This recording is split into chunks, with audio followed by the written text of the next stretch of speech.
दोस्तों नमस्कार, मैं आपके लिए लेकर आया हूँ एक और मज़ेदार वीडियो। दोस्तों, पाकिस्तानी मीडिया में भारत और मोदी को लेकर कोई बहस ना हो, ऐसा कभी नहीं हो सकता है। भारत को लेकर हर रोज़ कुछ ना कुछ बातें होती ही रहती है। दोस्तों, ऐसा ही एक पाकिस्तानी मीडिया की वीडियो आपके लिए लेकर आया हूँ। इसे पूरा ज़रूर देखिएगा और चैनल को सब्सक्राइब कर दीजिएगा। धन्यवाद।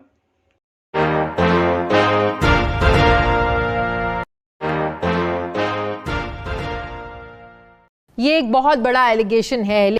शहरयार अफरीदी साहब, सबसे पहले तो मैं ये पूछना चाहूंगी, कल प्राइम मिनिस्टर साहब ने बात की, बड़ा जो एलिगेशन लगा वो ये कि डिसइंफो लैब, आपको भी पता है जो मामला सामने आया था, वो कहते हैं कि डिसइंफो लैब में जो सारी चीज़ें सामने आई, हिंदुस्तान में जो फेक अकाउंट बनाए हुए थे उनको जो फीड कर रहे थे वो पाकिस्तान से बैठे सहाफ़ी कर रहे थे, जो प्रोपेगेंडा कर रहे थे पाकिस्तानी फ़ौज के ख़िलाफ़ और वज़ीर आज़म इमरान खान के ख़िलाफ़। तो क्या ही अच्छा हो कि उन सहाफ़ियों को बेनकाब करें ताकि सारे सहाफ़ी एक ही सफ़ में खड़े होकर, ज़ाहिर एक तज़हीक होती है आपके प्रोफेशन की, आपकी, वो सब एक जैसे अपने आप को महसूस ना करें। देखिए जी, EU डिसइंफो लैब 115 ममालिक में 15 साल से पाकिस्तान के हवाले से फेक न्यूज़ पूरी दुनिया में फैलाई जा रही थी। और ये जो प्राइम मिनिस्टर ने पाकिस्तान के उन लोगों का जिक्र किया जो उसका हिस्सा बने, तो ये लोग कौन हैं? इसके ऊपर बाकायदा पाकिस्तान में कराची से स्टार्ट हुआ।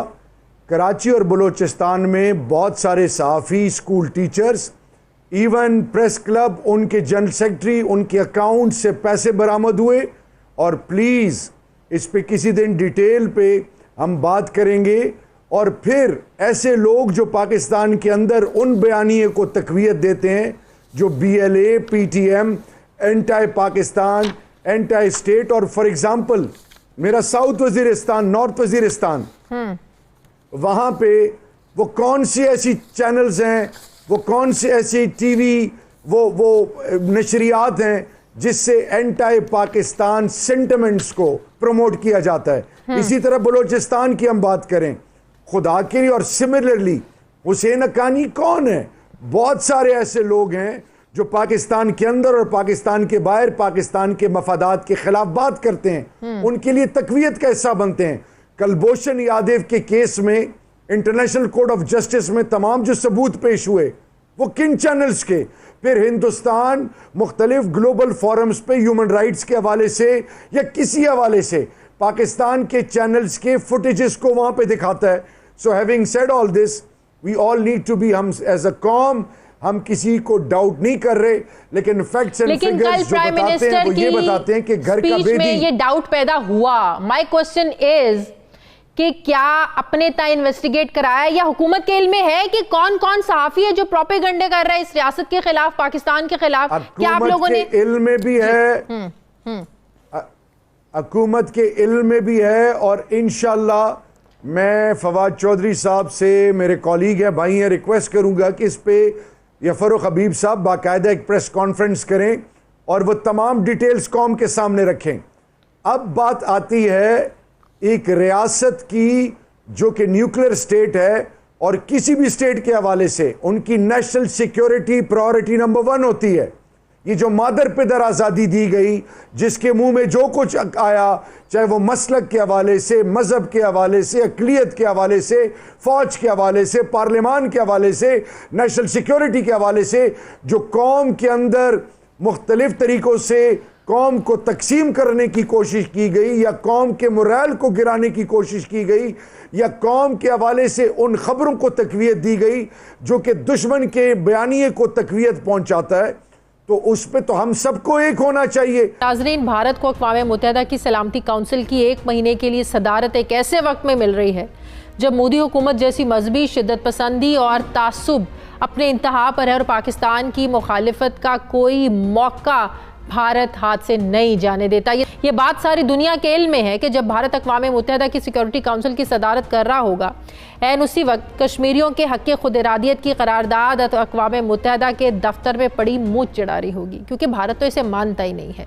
सलामती काउंसिल की सदारत इस वक्त में मिली भारत को जब पूरी दुनिया, खुसूसन भारतीय अक़लियतें, भारतीय वज़ीर आज़म नरेंद्र मोदी और हिंदुत्व جیسے شدید مذہبی نظریات کے ہاتھوں تکلیف میں ہیں، اذیت میں ہیں۔ سارے عوامل کو سامنے رکھ کر پاکستان نے تو یہ خدشہ ظاہر کیا ہے کہ بھارت اقوام متحدہ کے عالمی منصب کو پاکستان کے خلاف استعمال کر سکتا ہے۔ پاکستان کے سفیر منیر اکرم یہاں تک کہہ چکے ہیں کہ بھارت یقینی طور پر سلامتی کونسل کی صدارت کو دہشت گردی سمیت مختلف معاملات پر اپنے بیانیے کے فروغ کے لیے استعمال کرے گا، اور پاکستان کے جو معاملات ہیں ان پر نظر رکھ کر پاکستان کے خلاف سازش کرے گا۔